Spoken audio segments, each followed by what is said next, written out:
All right. Hello, good afternoon, everybody. Welcome to our second National Hispanic Hepatitis Awareness Day webinar of 2020. Keeping it real, addressing the viral hepatitis epidemics among the Hispanic Latinx communities amid a pandemic. This is our second webinar. Um, um, I hope you attended the first one 2 days ago, and we're going to be able to continue with this series today. I want to thank you all for taking the time to be here during these hard and difficult times that we are living during this pandemic. And I hope you are doing well, and as well as your families and loved ones, and keeping safe and healthy. My name is Luis Alberto Mares. I am the Director of Community Mobilization at the Latino Commission on AIDS in New York, responsible for organizing and coordinating this National Hispanic Hepatitis Awareness Day and the National Latino AIDS Awareness Day we have in October. Today we have to thank the National Alliance of State and Territorial AIDS Directors, NASTAD, Hepatitis Program for their support and collaborations on today's webinar. I have the pleasure to introduce Dr. Rita Isabel Lechuga, who is a senior manager on the hepatitis team, leading NASTAD's CDC-funded hepatitis online technical assistance platform for health departments in the United States. Previously, she was part of NASTAD's global team overseeing a portfolio of HIV surveillance system, strengthening interventions in Central America and supporting HIV strategic information and prevention work in Haiti and Jamaica.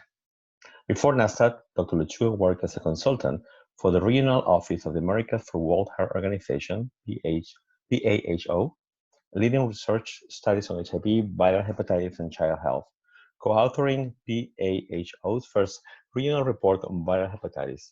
Dr. Lechuga previously worked as a physician and as a medical epidemiologist with the Mexican Secretariat of Health. She holds a Doctor of Medicine, MD, from the National Autonomous University of Mexico and a Master's of Public Health from the George Washington University. Sorry for that. So thank you for being here, Rita. Welcome. And you can go ahead with the webinar format and your presentation. You can start sharing your screen. Thank you. That was a lovely introduction. Okay, so it's saying share screen while the other participant is sharing. Let's see here. We can figure this out. No.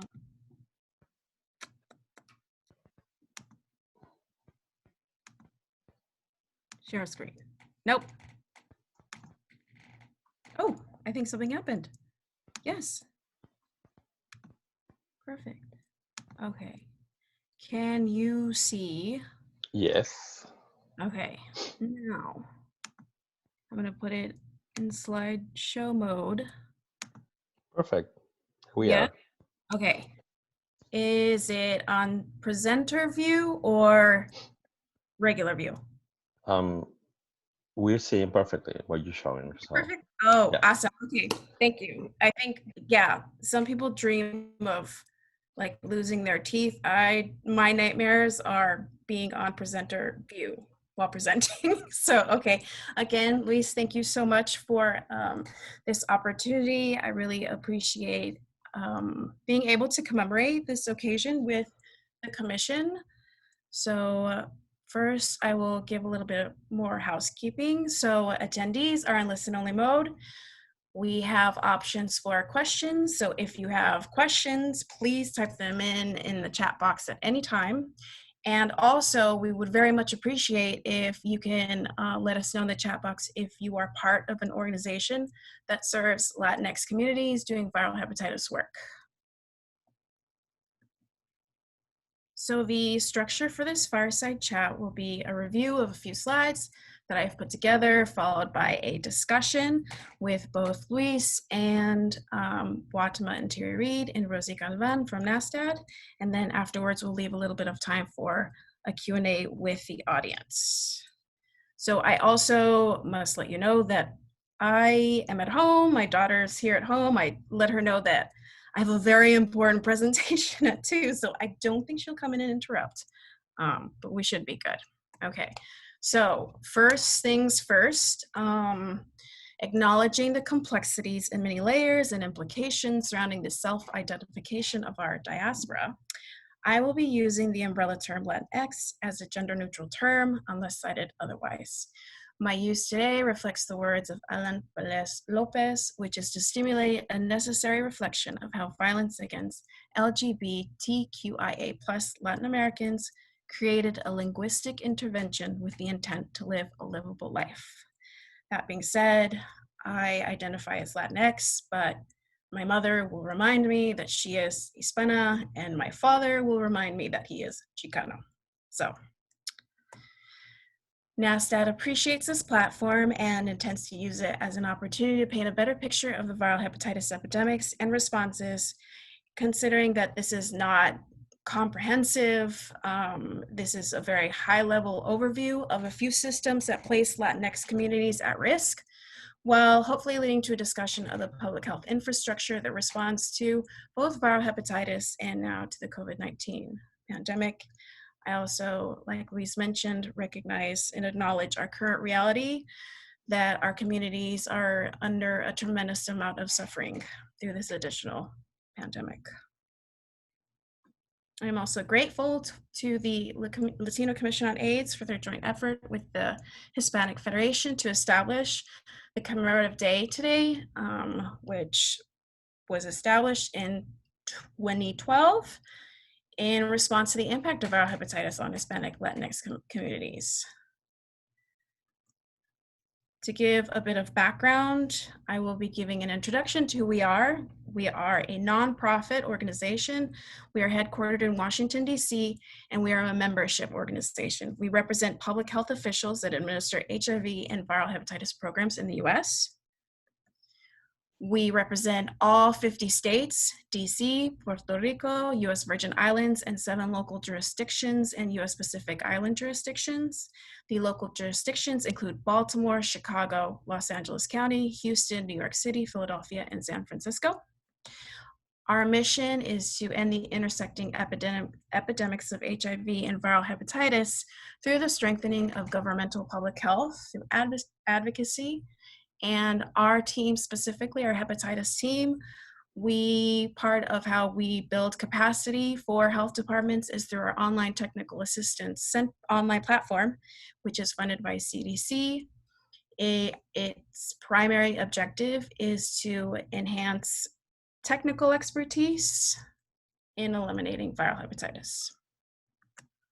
So to get us started globally, I also very much appreciate Luis's webinar on Wednesday that kind of gave more clinical epi as well, but I want to start us off globally. There are 5 main strains of the hepatitis virus, referred to as types A, B, C, D, and E. While they all cause liver disease, they differ in important ways, including modes of transmission, severity of illness, geographic distribution, and prevention methods. So in particular, types B and C lead to chronic disease in hundreds of millions of people, and together are the most important cause of liver cirrhosis, cancer, and viral hepatitis-related deaths. The 2030 Agenda for Sustainable Development, which was adopted by all United Nations member states in 2015, provides a shared blueprint for peace and prosperity for people on the planet, now and in the future, and recognizes that ending poverty and other deprivations must go hand in hand with strategies that improve health and education. The Sustainable Development Goal 3 is to ensure healthy lives and promote well-being, with Target 3.3 stating that by 2030, there will be an end of the epidemics of AIDS, tuberculosis, malaria, and neglected tropical diseases, and combat hepatitis. Here we go. Despite the significant burden viral hepatitis places on communities across all global regions, hepatitis has been largely ignored as a health and development priority, leading to the endorsement of the Global Health Sector Strategy on Viral Hepatitis in 2016, which guides actions over the period of 2016 to 21 towards eliminating viral hepatitis by 2030. This is developed using a common universal health coverage framework. In 2019, the WHO released a progress report noting that while declines in incidence, specifically for hepatitis B, has decreased, substantial gaps remain in testing and treatment and in harm reduction. So we can see here in the accountability scorecard that progress is being made for HIV, for sexually transmitted infections, but there is still a lot of progress to be made for viral hepatitis globally.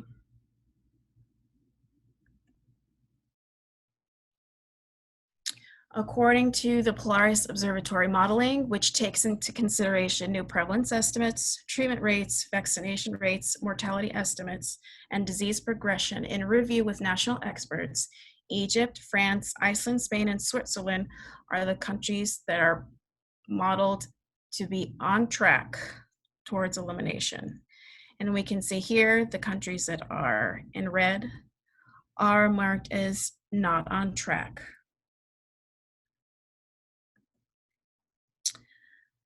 Here we can see that the modeling shows that the only country on target towards ending the hepatitis B epidemic, therefore stopping HBV mortality, is Japan.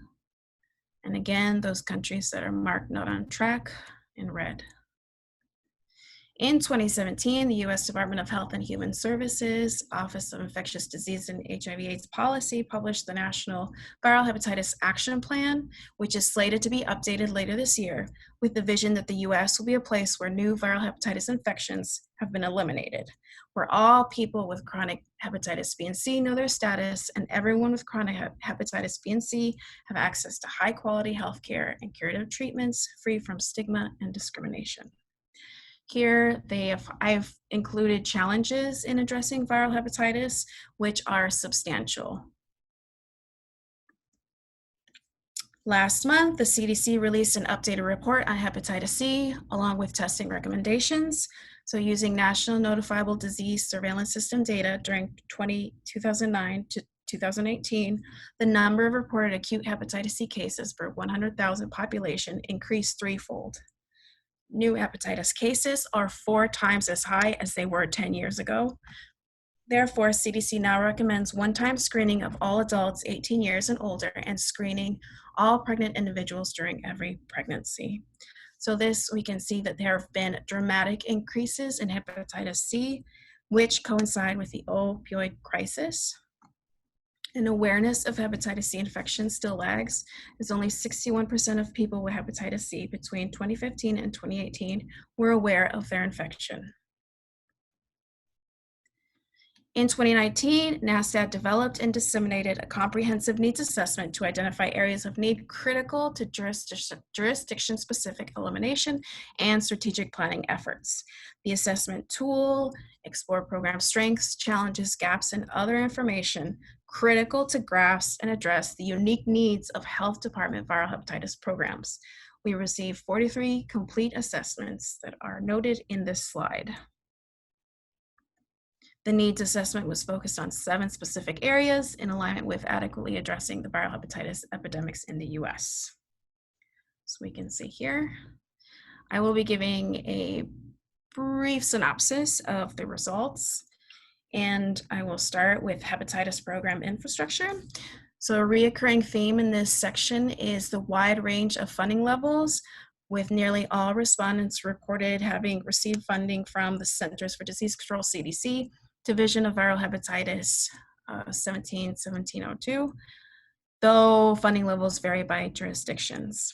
Health departments overwhelmingly noted the need to increase staffing in order to provide broader hepatitis capacity, which includes surveillance, prevention, access to treatment, and linkage to care.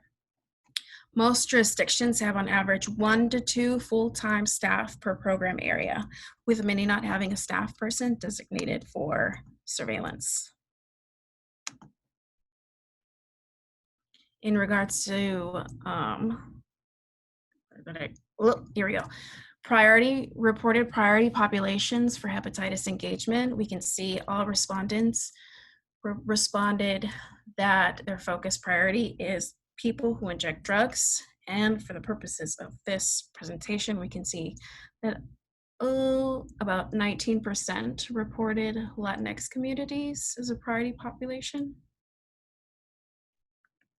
In regards to harm reduction, over 46% of respondents directly support legal syringe service programs using hepatitis funds, while 41.5% are in the process of implementing SSPs.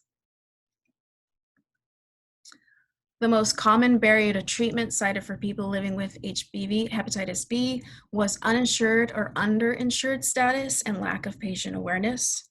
For people living with HCV, limited capacity of providers to treat and related conditions and lack of provider awareness, followed by Medicaid treatment restrictions based on fibrosis stage, substance use, and provider type.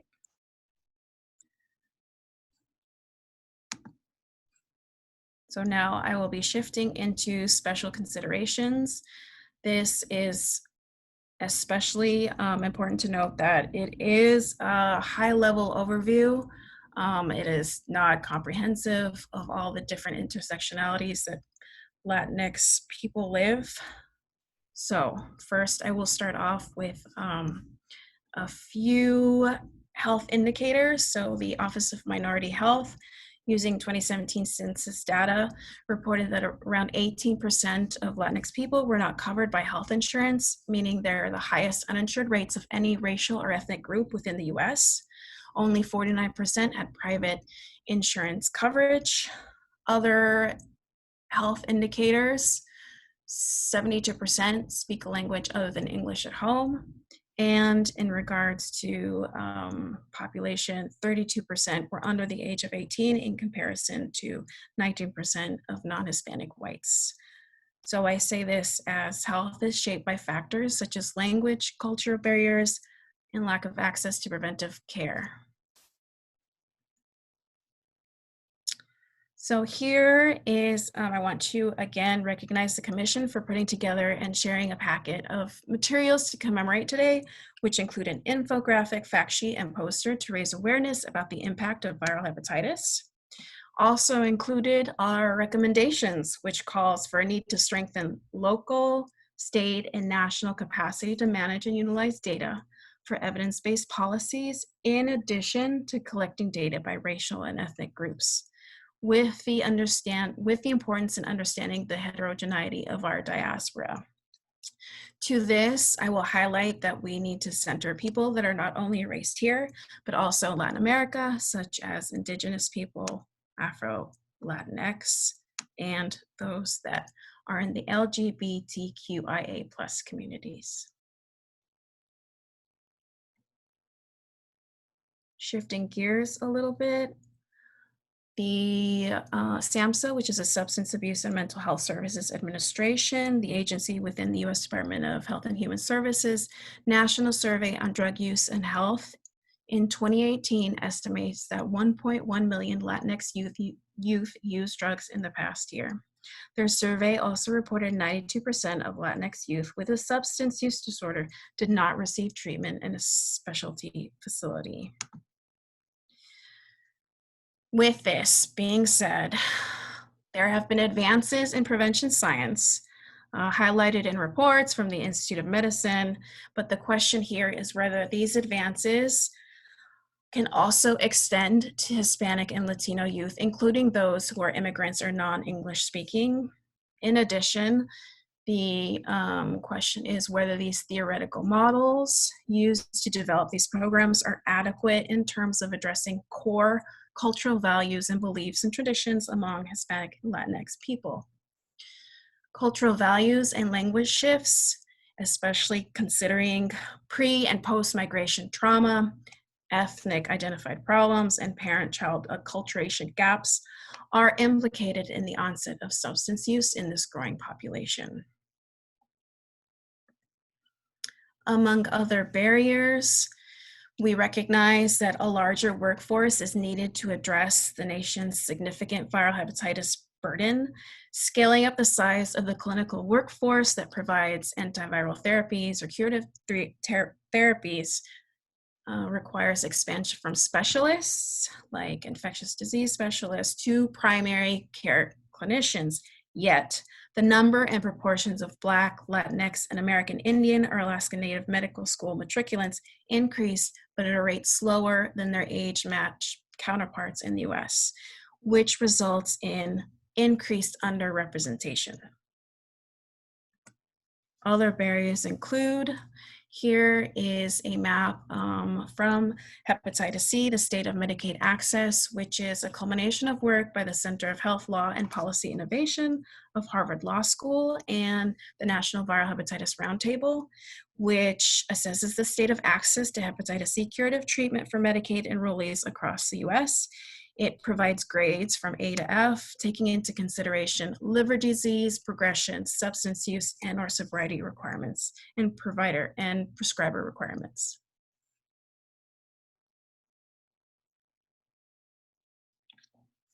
I included this quote because it is so essential to have these conversations, to increase these conversations.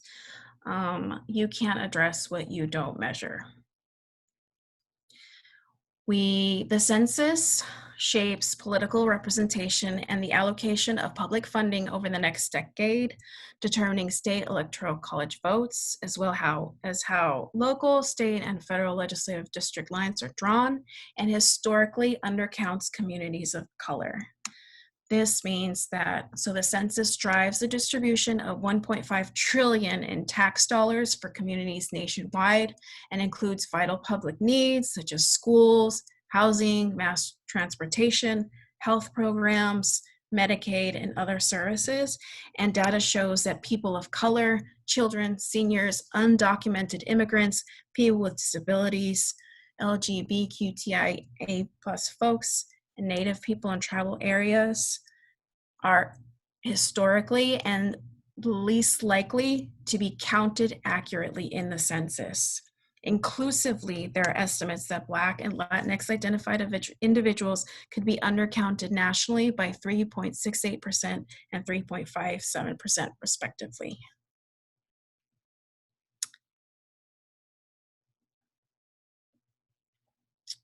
Here we have a case study of the tremendous discrepancy in knowing how many people are living with hepatitis C in the US. So this is a case study from Massachusetts. Estimates rely on national data set that do not take into consideration marginalized communities, while in many jurisdictions, there aren't adequate resources for robust surveillance systems that allow analysis such as those used by, here, the example is the Massachusetts Department of Public Health. So we can see the discrepancy between the two.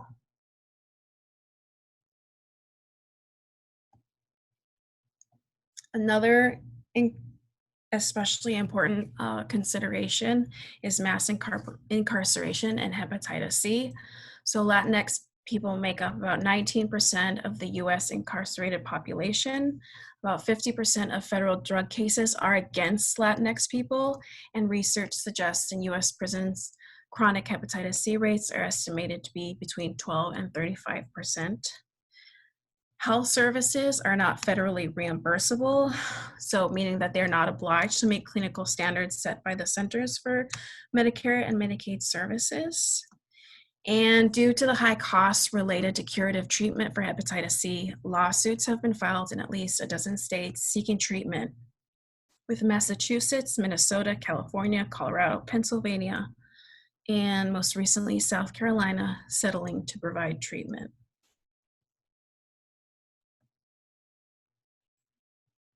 We're going to again shift gears and discuss Puerto Rico. So Puerto Rico, which we are calling the world's largest colony, in all 50 states, Washington funnels money into each individual Medicaid program based on the state's median income. For the territories, however, the federal government sets a low rate, only 55%, forcing cash-strapped territorial governments to front nearly half the costs. This means that Medicaid spending is constrained to a greater degree than in any other state, reflected, for example, in more limited benefit packages, lower eligibility ceilings, and lower provider payment levels. In recent years, Puerto Rico has ended up paying upward of 80% of its Medicaid bill. So historically, it does meet its cap every year.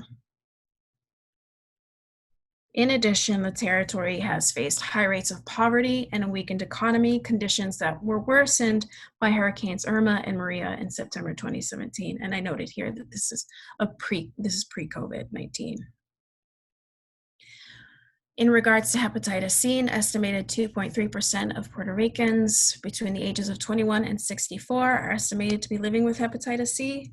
Medicaid insures approximately 50% of the island's population, yet because of the spending caps I mentioned, Medicaid does not pay for hepatitis C treatment nor for liver transplants.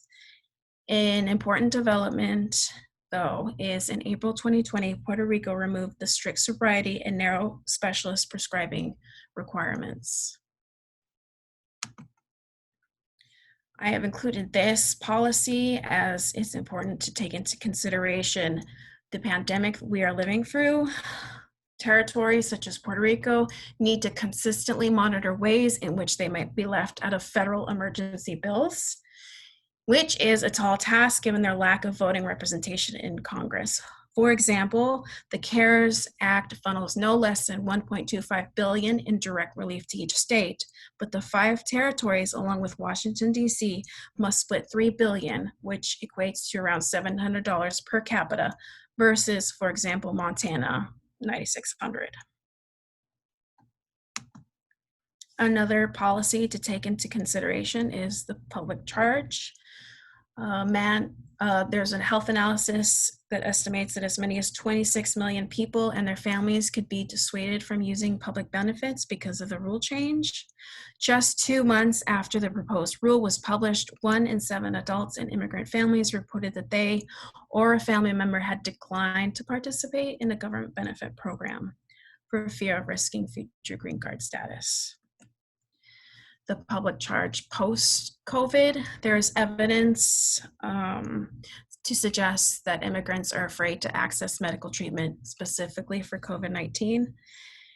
Immigrants are disproportionately concentrated in essential industries and occupations. Approximately 6 million immigrants are working in jobs at the front line of the crisis, which include healthcare and essential retail and wholesale. Immigrants are also overrepresented in industries that have been hard hit by layoffs, such as restaurants, hotels, cleaning services, and childcare.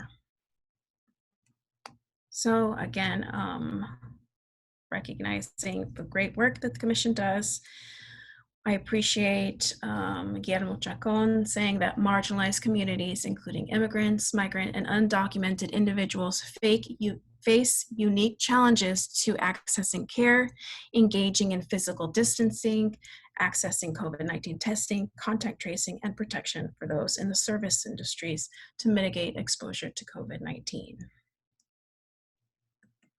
It is important to note here, I really want to kind of reflect on this, but we are not essential, we are sacrificial, which is a quote from Sujatha Githa, MTA conductor and author. And finally, here is a comparison of impacted neighborhoods in New York City by both chronic hepatitis C and COVID-19, which shows specific communities, including Latinx and Black and African American communities, are facing a disproportionate burden of disease.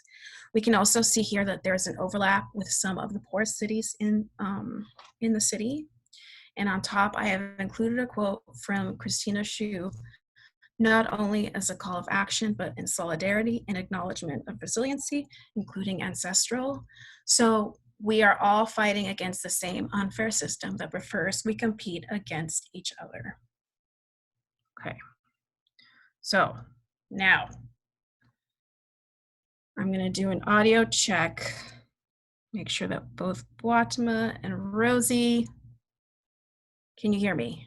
And can we hear you? Yes, I can hear you. Yes, great. And I can hear you, and now I can actually hopefully be heard. Yes, you can. Okay, yes. great. Okay, so I'll start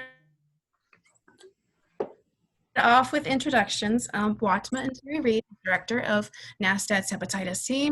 As Director, she leads NASTAD's programmatic and technical assistance initiatives related to viral hepatitis.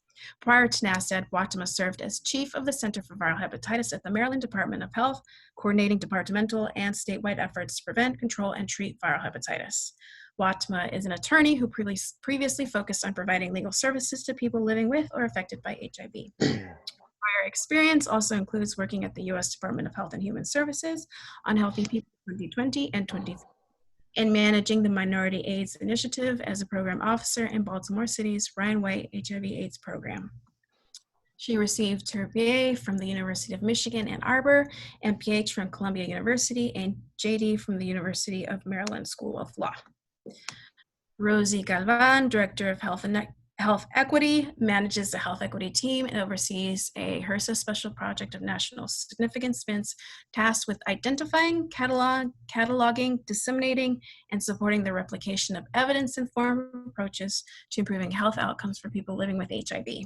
Rosie also coordinates the Minority Leadership Program for persons of color, working at various levels in state and local health department HIV and hepatitis programs. In her former role with the New York State Department of Health AIDS Institute, she managed HIV/STD prevention funds, provided capacity building assistance to funded providers, and spearheaded various progressive health equity initiatives. She completed her undergraduate degree at Columbia University, double majoring in sociology and human rights with a minor in environmental science. Rosie also has a master's in social welfare from the University at Albany. So welcome. And thank you for joining us. Thank you. Yeah. So I'm going to skip to this. We're going to leave it on this little slide here as we start the discussion. And I would actually like to start with Luis. Yes. Yeah, if you can speak to the origins of National Hispanic Hepatitis Awareness Day and progress made to date. Yes. Hi, everybody again. And thank you, Rita, for the question that you mentioned earlier. NHAD, National Hispanic Hepatitis Awareness Day, was created back in 2012 as a joint effort between the Latino Commission on AIDS and the Hispanic Federation. So this is actually the 9th version of NHAD. And it was created to address the impact of the viral hepatitis epidemics on the Latino community. Because as we know, we Latinos, Hispanics, Latinx, we do not represent a big piece of the total amount of people living with hepatitis. But we suffer more. Like if we get infected with hepatitis, we will progress quicker, or we to chronic hepatitis, and the outcome of these infections is worse because death rates among Hispanic because of hepatitis B or C are higher than they are for the general population, or if compared to the white population, is even more. Also, we have noticed that depending on what country you are from, within the Latino community, the incidence and the prevalence of hepatitis is different. So some countries like Puerto Rico, for example, have higher rates of hepatitis C, which are not being addressed because they put us all together within one group of Latinos. And since we do not represent a big part of this total number, they usually are not being addressed properly. So that's why this was created, because we wanted to create awareness, not only among us, the community, but also with Department of Health and other organizations that can actually do something about this. And because of this, we have been able to create links with different organizations, governmental organizations, Department of Health, not only in the city and the state of New York, but within the country, with like NASTAD, for example, HEBU, the Office of Minority Health, and HHS. Because of this, we have been able to get, in the year 2016 and 17, we get a grant from the Office of Minority Health, and we were able to create a campaign, a visual campaign that we were able to share through social media about hepatitis among Latinos. We were also invited in the year 2018 to present about both NHAD and NLAD at the National Latino HIV and Hepatitis C Conference in San Antonio, and the same year, the United States Conference on AIDS in Orlando, in the new hepatitis chapter that we're creating. And lately, in last year, we were also invited to present about this at the Latino Social Workers Organization in Chicago. So all of this is helping us to continue creating awareness and disseminating information to our community and to different organizations that can help us to create awareness about hepatitis among Latinos. Absolutely. Thank you. So, as a follow-up to your response, I would really like to hear where you see overlap. So, in the responses to both HIV and viral hepatitis for Latinx community. Yes, what I see about this, the overlap, first comes to my mind is like because of the way we are preventing HIV, for example, we are always promoting safe practices. When we refer to populations that use drugs intravenously, we promote safe practices and harm reduction practices.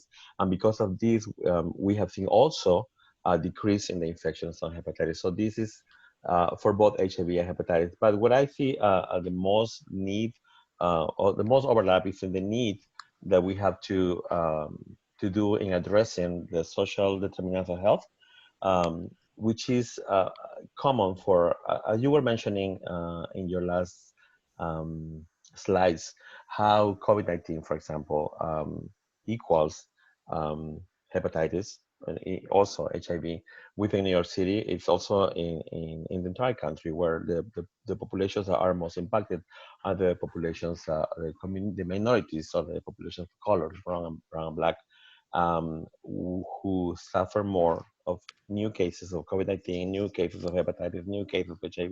So this is where mostly both HIV and hepatitis overlap, and things like poverty, education, access to health, access to medical insurance and health care. Uh, Also addressing immigration status, which most people, because of the fear of being deported, they do not access care or prevention for these conditions, and stigma. And based on stigma, also homophobia and transphobia, the Latino community, Latino Commission on AIDS is addressing these topics in their own campaigns. So we have campaigns that address homophobia and transphobia. We call the zero campaigns because it's zero transphobia and zero homophobia.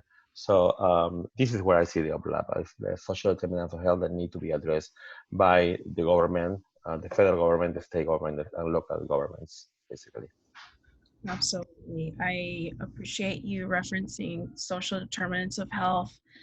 I'm going to, because of the epidemic, there is increased attention on the public health infrastructure that exists in the US. And after seeing the results from our needs assessment, I want to shift gears a little bit and ask both Watma and Rosie. They both come from health departments, so can you speak to your experiences balancing working within these traditionally bureaucratic institutions while also addressing the needs of communities at risk? And Watma, can you get us started? Sure, happy to. Yeah, so many thoughts, and I'm not I'm not gonna lie. Even having seen your presentation ahead of time, still when you hit the slide with the quote, "We are not essential, we are sacrificial." I felt myself kind of having to take a long pause. So I'm going to gather myself and transition into answering your question. So to talk a little bit about the experience that I had, as you shared, Isabel, and thank you. Prior to joining NASTAD, I had been at the Maryland Department of Health, and prior to that had been at the Baltimore City Health Department, and then have at different points in my career been at the CDC and then in the at HHS. And I raise that because it's kind of informed some of my perspectives to date. And so to specifically talk about my work in Maryland, I think that a lot of times when people talk about working in bureaucratic institutions, especially for those of us who work in health departments, there's often an experience of consistent and constant limitations in terms of how you can approach your work. I would say that was not necessarily my experience. I was very much in a position where I worked within teams and leaderships that kind of let me go out and do what I wanted to do, so long as I could demonstrate that there was a need. And so when I was in Baltimore City in particular, one of the reasons that I ended up working specifically on the Minority AIDS Initiative is because I had been asking a lot of questions about, even though we were much further along in the HIV epidemic, there were still areas where I saw that there were unmet needs, or where a program that was otherwise extremely successful was not necessarily meeting the needs of specific populations, including the LGBTQIA community, or communities, other communities, including communities of color. And so I kind of had free to go out and build those partnerships. Now and I raise this because it's directly related to what so many of us in hepatitis are experiencing, where the limitations came were funding. And this was particularly true for me in my experience at the Maryland Department of Health. There was significant support for us to be innovative and for us to work with a number of communities, especially those who were disparately impacted. But when it came down to the actual funding levels that we had to support our work, that's where there was a significant change. And so I want to say for the viral hepatitis staff from health departments who are joining us today, I want to acknowledge the significant and amazing amount of work that happens that they are engaged in. And then I want to give some context about the amount of money that they're receiving to do that. So to talk about my specific situation, we were engaged in, we initiated a rapid hepatitis C testing program. We were working on hepatitis B vaccination broadly across the state. We started to experience hepatitis A clusters, and so we're working on that. We regularly worked with our infectious disease response team.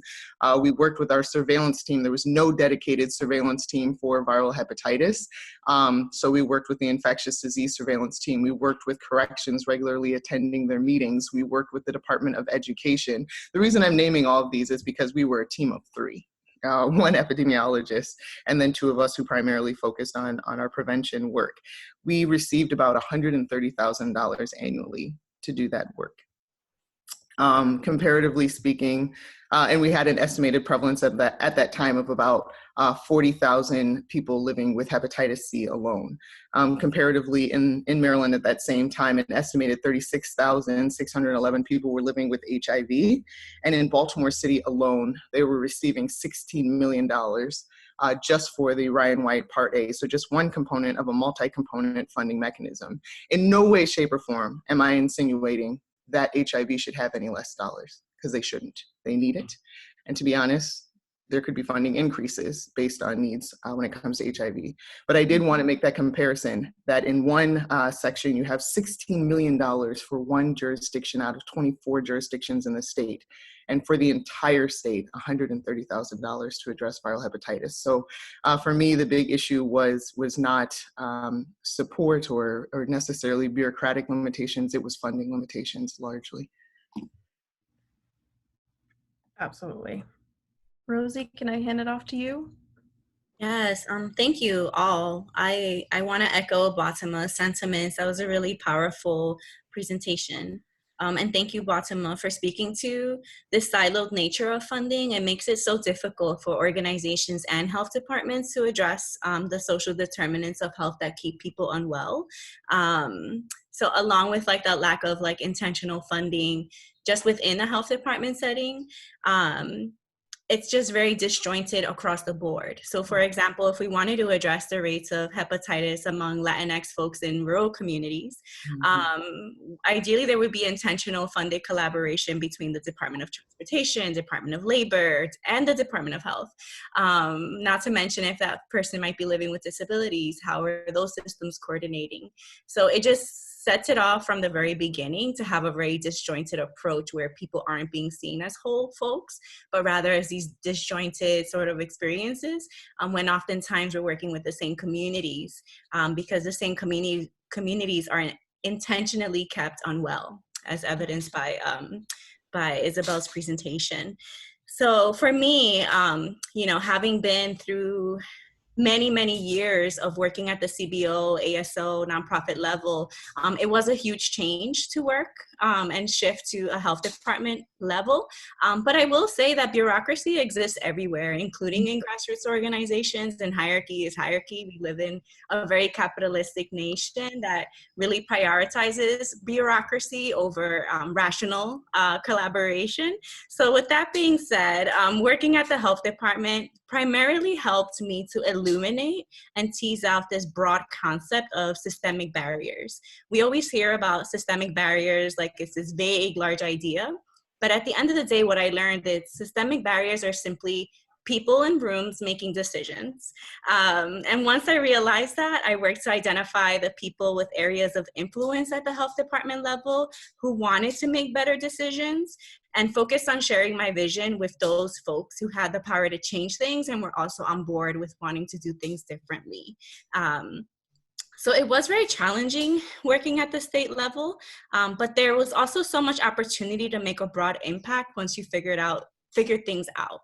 So just as an example, working at the CBO level, it felt like I was just addressing symptoms like patient by patient or group member by group member. But at the state level, even though it was hard, once I did figure out the changes, it impacted New Yorkers generally and the whole state. So I forgot to mention that I worked at the New York State Department of Health AIDS Institute before coming to NASTAD. But I will also say that one of the things that I would like to see done differently at all levels, including at the health department, is addressing the biases in our healthcare systems and at the health department level. So while preparing for this presentation, I found information on hepatitis and Latinx communities. And one of the facts that I found was that it's known that Latinx people are less likely to be offered hepatitis C treatment, even though they're more likely to meet the criteria for antiviral therapy. However, all of the strategies listed on the same resources, in the same resource, were all directed to the patients. For example, raising awareness of Latinx people.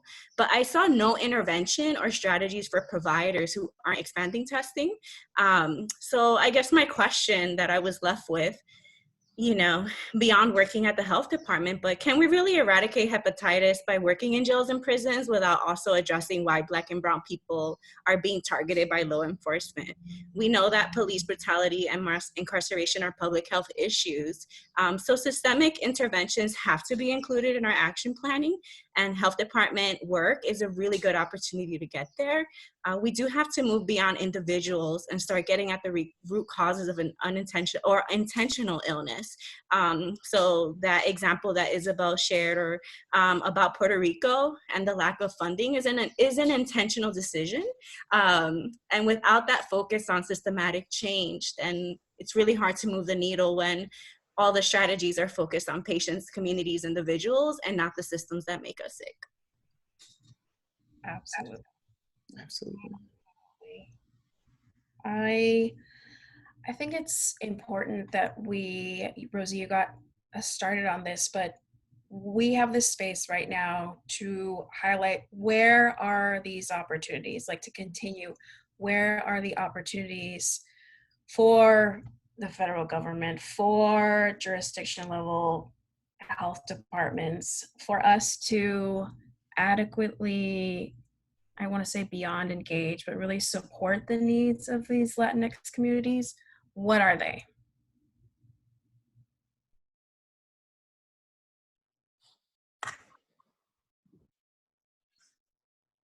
I can jump in. I think I want to touch on, in answering that question, I think I want to touch on Rosie's discussion of intentionality, and go back to what you presented earlier, Isabel, about where we're at with hepatitis. And the reality for us is that we have an effective vaccine for hepatitis A and B. We have effective treatment for hepatitis B. We have curative therapies for hepatitis C that, despite what was true in the past, no longer cost upwards of $80,000. On average, we're seeing $25,000 or less. We have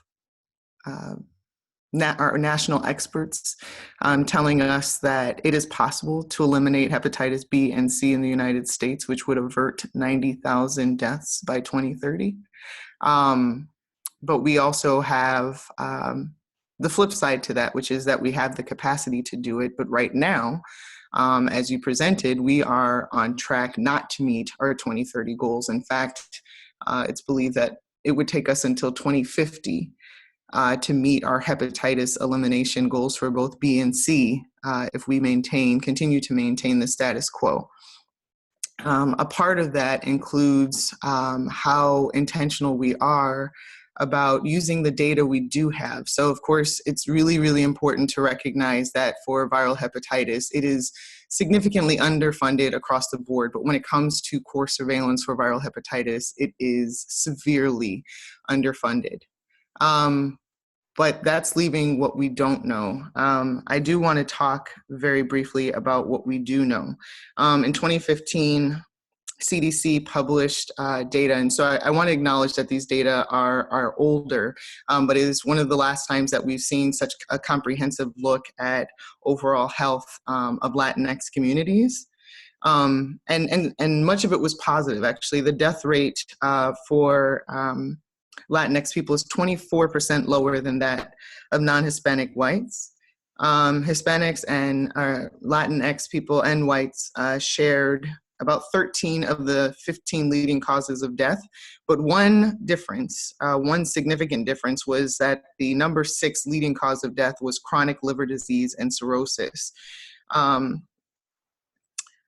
It was not only the fact that it was number 6, but also 50% Latinx people are 50% more likely to die from liver cancer than non-Hispanic whites. And so one of the things that we have to look at is kind of what our approach to viral hepatitis has been when it comes to specific populations, impacted populations. We've just done this big transition from looking at hepatitis C testing specifically focused on baby boomers, given that there was a high prevalence amongst that group. But even when we were talking about baby boomers are not a monolithic group. A lot of the conversation then shifted as we saw increases in overdoses and hepatitis cases amongst people who were using drugs. And so there has been a significant shift, a needed significant shift to look at hepatitis among that population. Again, not a monolithic population. So within those groups, within people who are using drugs, they are of multiple backgrounds, whether it be race, ethnicity, sexual orientation. And one of the particular groups that we have to raise awareness around is the impact of hepatitis on Latinx communities, because we have the data. We do have data that are saying that Latinx folks are dying from viral hepatitis as we are continuing to have this fight about how we get more dollars to support expanded viral hepatitis screening, care, and treatment. I think one of the ways that we can continue to advocate is to specifically raise this with our decision makers. And when I say us, I mean it across the board. So we've had that discussion. It can't just be limited to health departments, to community partners. It certainly cannot be limited to Latinx communities. It's going to take a universal approach for us to really raise the awareness that's necessary to change things. I agree. Thank you so much, Fatima. I agree with everything you said, and I echo that we need to move beyond this concept of like bilingual and move towards being bicultural and multicultural, acknowledging that Latinx communities are beyond monolithic, and the reason we're seen that way is for the purposes of the U.S., including our history of the term Hispanic to begin with, in terms of trying to categorize us in the census, but we're not all the same. And even within our own communities, the fact that we don't have teased out data that shows like who are white Latinx people versus outcomes for Black Latinx people, acknowledging that your race is your face, right? And their experiences navigating the healthcare systems is very much impacted by how you look and how you pass or don't pass for white. So I agree, there needs to be more intentional approaches to tease out our communities a bit more. I would love to hear how this is impacting Mexican folks versus Dominican folks, you know, depending on the jurisdiction, and start to fight against this like categorization that happens that renders us invisible, including Indigenous Latinx folks that aren't counted at all, you know, for the most part. And yeah, I know that we're running on time, so I will pause there because I could go on about this forever. But the only thing I will say is that these outcomes are within our control. And as Angela Davis says, you have to act as if it were possible to radically transform the world, and you have to do it all the time.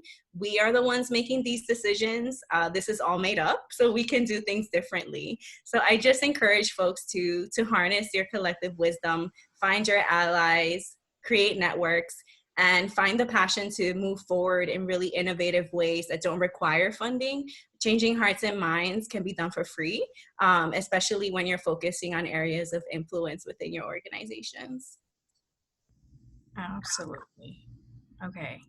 So I mentioned that there will be time for a Q&A from the audience. I am not very versed in Zoom. Let's see here. Luis, do we have questions? I'm checking the chat room, the chat box, and I don't see any question, and there's nothing else either on the question and answer box. Okay, great. So if anybody has a question, please write it on the chat, and I will read it for Rita to answer. Yeah, or even the panel. Yeah. Absolutely, right. And also considering this was not comprehensive. Oh, here we go. Oh, there's one question. Yeah, you saw it, right? I think so. Okay, what other variables do we need to take into consideration in terms of disaggregating data? So who wants to take this one?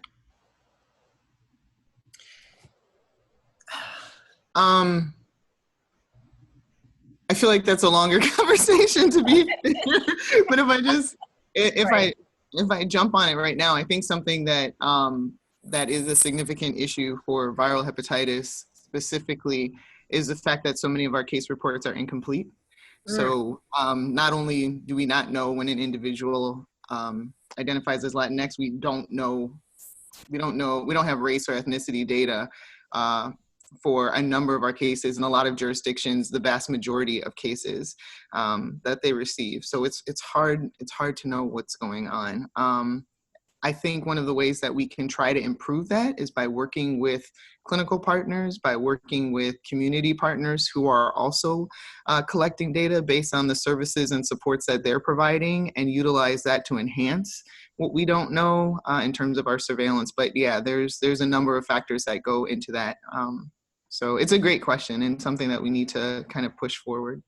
Absolutely. I would also add, when it comes to race and ethnicity, it's so important, the approach to it as well. Like, it has to be self-identification and self-reporting, which is part of that this conversation that we're having with COVID-19 hospitalization data, for example. It's really the question of how is that data being reported? And then also how it is being analyzed and then published is also another important piece to take into consideration. And part of the work that we have to do now also in this data that we're collecting is really more like person-centeredness and variables and data that matter to people. Like, we could say, like the 90-90-90, for example, there are cure rates, but like, people want to know more about quality of life. So how are we reporting that? These really specific sentinel events that we determine on our side, but the general population, and especially communities of color, that might not necessarily be the information that they want. I agree. And also, like, where are the intersections?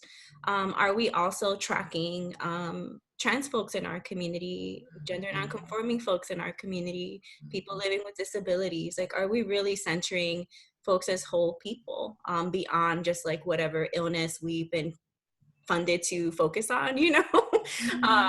So I do feel like there's so many gaps in the data, and we can collect a lot of rich information to help us really tailor our approaches in culturally relevant and responsive ways.